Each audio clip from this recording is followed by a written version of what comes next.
Tuhan bersamamu. Dan bersama rohmu. Inilah Injil suci menurut Santo Lukas. Dimuliakanlah Tuhan. Dalam perjalanannya ke Yerusalem, Yesus berkeliling dari kota ke kota dan dari desa ke desa sambil mengajar. Lalu ada seseorang yang berkata kepadanya, "Tuhan, sedikit sajakah orang yang diselamatkan?" Jawab Yesus kepada orang-orang di situ, "Berjuanglah untuk masuk melalui pintu yang sempit itu. Sebab aku berkata kepadamu, banyak orang akan berusaha untuk masuk, tetapi tidak akan dapat. Jika tuan rumah telah bangkit dan telah menutup pintu, kamu akan berdiri di luar dan mengetuk-ngetuk pintu sambil berkata, 'Tuan, bukakanlah pintu bagi kami.' Tetapi dia akan menjawab dan berkata kepadamu, 'Aku tidak tahu dari mana kamu datang.' Lalu kamu akan berkata, 'Kami telah makan dan minum di hadapanmu, dan engkau telah mengajar di jalan-jalan kota kami.' Tetapi dia akan berkata kepadamu, 'Aku tidak tahu dari mana kamu datang. Enyahlah dari hadapanku, hai kamu sekalian yang melakukan kejahatan.' Di sana akan terdapat ratapan dan kertak gigi ketika kamu melihat Abraham dan Ishak dan Yakub dan semua nabi di dalam kerajaan Allah, tetapi kamu sendiri dicampakkan keluar. Orang akan datang dari timur dan barat, dari utara dan selatan, dan mereka akan duduk makan di dalam kerajaan Allah. Sesungguhnya ada orang yang terakhir yang akan menjadi orang yang pertama, dan ada orang yang pertama yang akan menjadi orang yang terakhir." Demikianlah sabda Tuhan. Terpujilah Kristus. Berjuanglah untuk masuk melalui pintu yang sempit itu. Saudara-saudari sekalian terkasih dalam Kristus, dalam Injil hari ini kita mendengar ajaran Yesus yang mengajak kita untuk terus berjuang masuk dalam kerajaan Allah melalui pintu yang sempit. Pertama, saya akan mengajak Anda untuk melihat kehendak Allah buat kita semua adalah supaya kita semua selamat. Kedua, saya mau mengajak Anda untuk melihat bagaimana caranya melalui pintu yang sempit. Jadi apa yang harus kita lakukan? Ketiga, berjuang. Pertama, kehendak Allah buat kita semua adalah supaya kita selamat. Jadi Tuhan mau supaya semua orang selamat. Dikatakan dalam 1 Timotius bab 2 ayat 4. 1 Timotius bab 2 ayat 4. Allah menghendaki bahwa semua orang selamat. Semua orang selamat. Tentu ini adalah kabar yang sangat menggembirakan buat kita semua. Seringkali kita bertanya, nanti kalau kita sudah meninggal, kita kemana? Ke surga atau ke neraka? Yang pasti sabda Tuhan mengatakan bahwa Dia menghendaki bahwa kita semua selamat. Dan ketika ada orang Yahudi yang bertanya kepada Yesus, "Yesus, nanti yang selamat ini banyak atau sedikit?" Kenapa ada pertanyaan seperti ini? Dia berpikir sebagai orang Yahudi bahwa hanya orang-orang Yahudi yang akan selamat. Dan dari orang-orang Yahudi yang akan selamat itu gak banyak yang akan selamat. Kenapa gak banyak? Karena kalau cuma sedikit itu artinya aku hebat. Lebih hebat dari yang lain yang tidak selamat.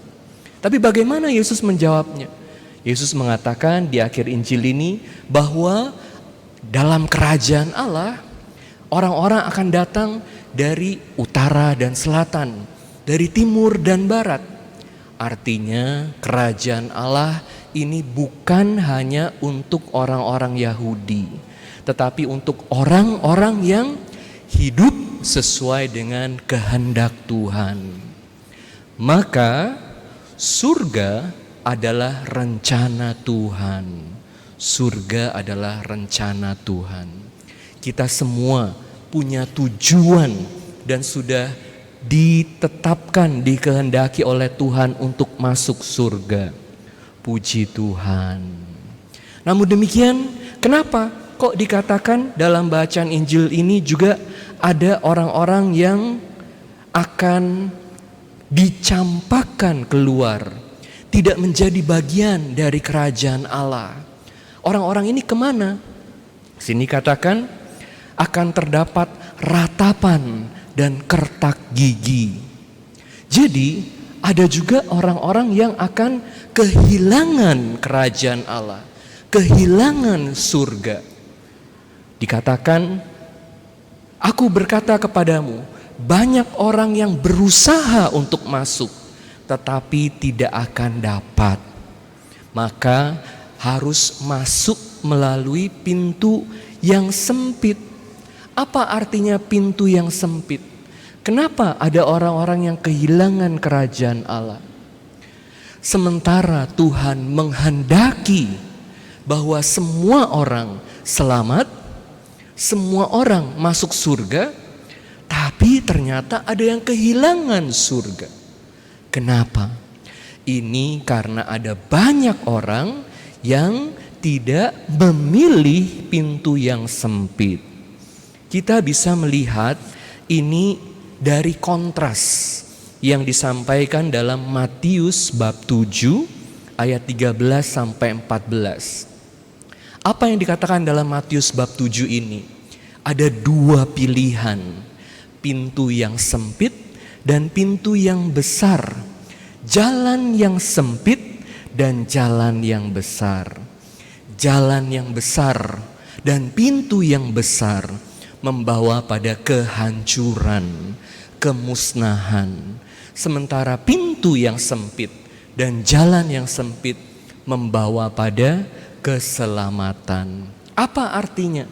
Bagaimana dibedakan pintu yang sempit dan pintu yang besar? Pintu yang besar adalah pintu yang hidup dengan segala kenikmatan, hanya berdasarkan pada keinginanku saja, enak-enakan saja, tidak mau berusaha. Singkat kata, pintu yang besar ini adalah pintu kehidupan dalam dosa, di mana kita hanya memilih untuk ikutin apa yang aku mau saja. Yang Tuhan mau gak penting. Orang-orang yang kehilangan surga, ini adalah mereka yang hanya enak-enakan saja di sini. Tidak dikenal oleh sang pemilik rumah. Makanya kita sebagai manusia, sementara masih ada kesempatan, harus belajar untuk membangun hubungan dengan Tuhan, relasi dengan Tuhan, supaya Tuhan mengenal kita, kita mengenal Tuhan, supaya kita mengenal jalan Tuhan yang harus kita pilih dalam hidup kita sehari-hari. Saudara-saudari sekalian terkasih dalam Kristus, setiap hari kita dihadapkan pada pilihan. Kita punya kesempatan untuk memilih pintu yang besar atau pintu yang kecil, jalan yang besar atau jalan yang kecil. Mana yang kita pilih? Tentu untuk memilih jalan yang kecil, kita perlu terus mendengarkan sabda Tuhan dan hidup sesuai dengan sabda Tuhan, terus membangun hubungan dengan Tuhan. Mudah atau susah melewati jalan yang sempit ini?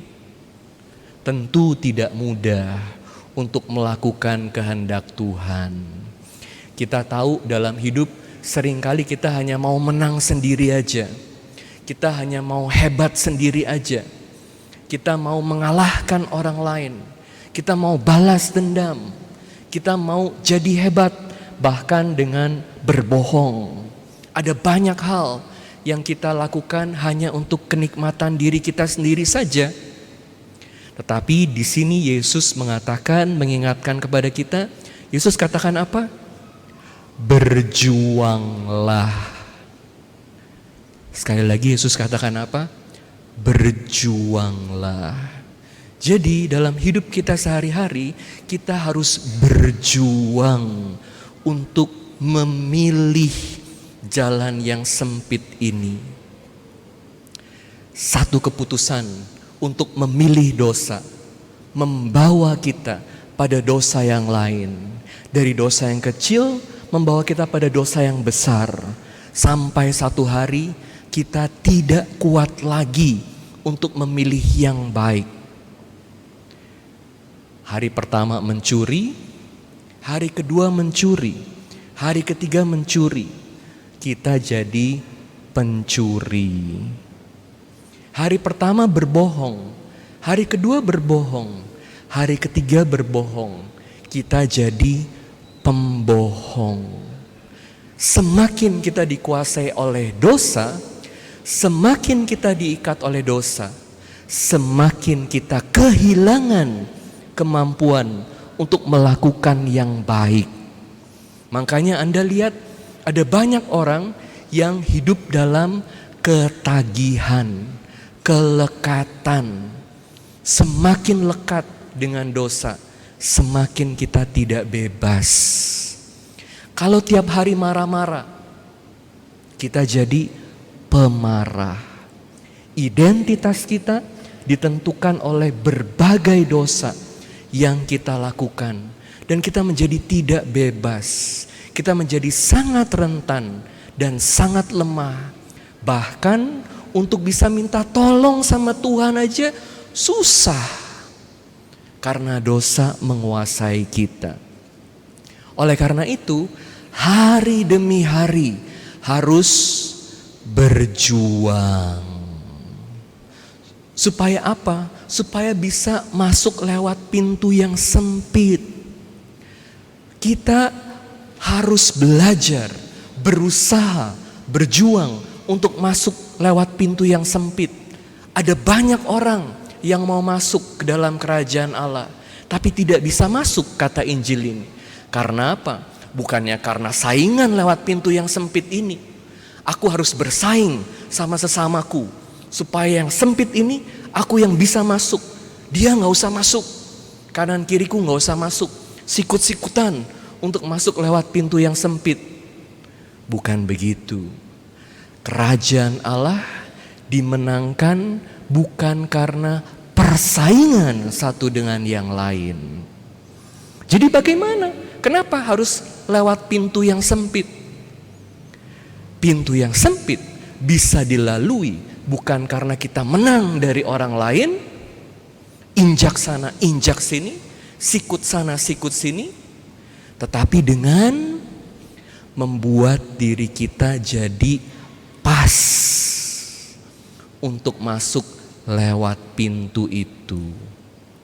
Kalau banyak sekali kelekatannya, banyak sekali bawaannya, banyak sekali bebannya karena berbagai kelekatan dosa, bagaimana bisa cukup masuk lewat pintu yang sempit itu? Gak bisa pas. Selalu terlalu besar untuk masuk lewat pintu yang sempit itu. Jadi sepanjang kita masih punya kesempatan, hidupkan adalah kesempatan. Tuhan kasih kita kesempatan untuk bisa terus-menerus membentuk diri kita, memilih jalan yang sempit itu hari demi hari, mengikuti kehendak Tuhan dengan perjuangan. Tentu ini tidak mudah, tetapi dengan rahmat Tuhan, siapapun kita selalu ada kesempatan. Buat Tuhan gak ada kata terlambat, karena Tuhan mau supaya semua orang masuk surga. Pertanyaannya, Anda mau masuk surga gak? Kalau Anda mau masuk surga, harus sungguh-sungguh berusaha membentuk diri Anda dengan berbagai keutamaan, melakukan hal yang baik, mengikuti kehendak Tuhan, melakukan kehendak Tuhan, sehingga kita bisa pas lewat pintu itu. Anda lihat, gereja kan gak pernah memproklamasikan ada orang yang masuk neraka. Pernah gak gereja bilang bahwa Hitler itu ada di neraka? Gak pernah. Tapi gereja berani memproklamasikan Santo Agustinus ada di surga, Santo Thomas Aquinas, Santo Dominikus, Santa Katarina Siena. Orang-orang yang diproklamasikan sebagai santo dan santa, gereja meyakini bahwa mereka ada di surga. Karena apa? Sekali lagi, karena surga adalah rencana Tuhan. Tapi gereja nggak berani mengatakan si A, si B, si C ada di neraka. Ini terserah kehendak Tuhan. Tuhan mau supaya semua masuk surga. Surga adalah rencana Tuhan. Neraka adalah pilihan manusia. Anda pilih yang mana? Kalau kita terus hidup sesuai dengan rencana Tuhan, dalam rahmat Tuhan, Tuhan akan mempersilahkan kita untuk menjadi bagian dari kerajaannya. Beberapa tahun yang lalu ada satu orang pemain bola terkenal. Dia adalah pemain bola dari Manchester United, MU. Jadi terkenal sekali ya. Dia tentu main di liga besar, liga hebat. Dia main dengan pemain-pemain bola hebat. Setiap tahun dia terima bayaran yang sangat mahal, bermiliar-miliar. Hidupnya enak sekali. Namanya Philip Mulirene. Philip ini dia katakan dalam hidup dia mengejar kebahagiaan. Dia pikir dia bisa bahagia kalau dia punya uang banyak. Dia pikir dia bisa bahagia kalau dia punya mobil keren, rumah besar, hebat, dipuja sama banyak orang. Kalau pemain bola kan di Eropa, di klub besar, wah keren. Banyak idolanya, banyak fansnya. Dia punya pacar cantik sekali. Dan terus menerus dia mengejar lebih banyak, lebih heboh, lebih besar, berbagai hal yang dunia bisa berikan. Tapi ternyata dia katakan, sesudah aku punya segalanya ini, aku merasa kosong dalam hidupku. Lalu ada temannya yang ajak dia, ayo kita ke gereja. Bertahun-tahun dia sudah tinggalkan imannya. Tapi saat dia ke gereja lagi, dia merasa Tuhan mencintai dia. Dia merasa Tuhan menyentuh dia. Kemudian dia mulai coba lebih banyak lagi, ke gereja lebih sering. Dia mulai baca kitab suci lebih sering. Dia mulai berdoa lebih sering. Keterusan. Sampai akhirnya dia putuskan untuk jadi romo. Dia kemudian meninggalkan dunia persepak bolaan profesional ini, masuk seminari, dan beberapa tahun yang lalu dia udah jadi seorang romo Dominikan. Ditahbiskan di Inggris sebagai romo Dominikan. Dan apa yang dia katakan nasihatnya kepada orang-orang muda? Tentu dunia menawarkan berbagai hal yang baik, yang indah. Kita boleh gak main sepak bola? Kita boleh gak seneng-seneng dengan berbagai hal yang dunia bisa berikan? Penting gak untuk punya rumah dan mobil yang baik? Tentu. Tapi dia katakan harus ada skala prioritasnya. Dan prioritas yang pertama, yang paling penting adalah Tuhan sendiri. Jadi kalau prioritas itu yang pertama, ada Tuhan. Berbagai hal yang Tuhan berikan kepada kita itu menjadi berkat. Tapi kalau tidak ada Tuhan, berbagai hal ini akan mengacaukan hidup kita, mengacaukan prioritas kita. Pintu yang kecil itu adalah melihat dunia dengan iman, melihat hidup dengan iman, melihat berbagai hal yang Tuhan sudah berikan kepada kita dari perspektif iman. Jadi pertanyaannya, apakah berbagai hal yang Tuhan sudah berikan kepada kita ini membawa kita makin dekat pada Tuhan? Atau menjauhkan kita dari Tuhan? Kita harus berjuang supaya kehendak Tuhan bahwa kita masuk surga sungguh terjadi dalam hidup kita. Berjuanglah melalui pintu yang sempit.